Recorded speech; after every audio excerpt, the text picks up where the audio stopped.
రేవంత్ రెడ్డి చాలా తెలివైనవాడండి. ఆయన కేసీఆర్ జుట్లకెళ్ళి పుట్టిన అంటారు కదా, ఆయనకు తెలుసు దేన్ని పట్టుకుంటే కేసీఆర్ను భ్రష్టు పట్టించవచ్చు. కాబట్టి ఆ ఏనుగు కుంభస్థలాన్ని కొట్టాలన్నాడు. కాళేశ్వరం మీదనే మంచి పేరు వచ్చింది కాబట్టి పోయినసారి గెలవడానికి కాళేశ్వరమే కారణం, వచ్చేసారి ఎలక్షన్లో కూడా కాళేశ్వరమే అవుతుంది. ఎందుకవుతుంది అంటే ఇది ముగించడు, మేడిగడ్డ రిపేర్ చేయడు. ఇప్పుడు ఒక 1.5 year దాకా పీసీ ఘోష్ పేరుతో నడిచింది.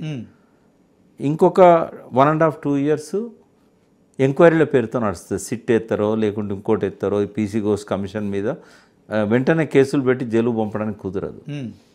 ఈ మేధావులు అంతా అంటున్నారు కదా శిక్ష పడాలి, దేని పడాలనో తెలియదు.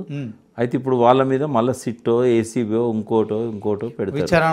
విచారణల పేరుతో ఏం చేస్తారు, ఆ విచారణ కూడా తొందరగా ముగించారు, ఇంకా 2 సంవత్సరాలు నడుపుతారు.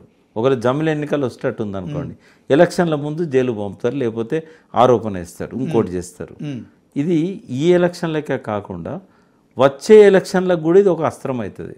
ఏదైతే కాళేశ్వరం అనే ప్రాజెక్టు 2016లో మొదలుపెట్టి 19 వరకు రెండోసారి అధికారంలో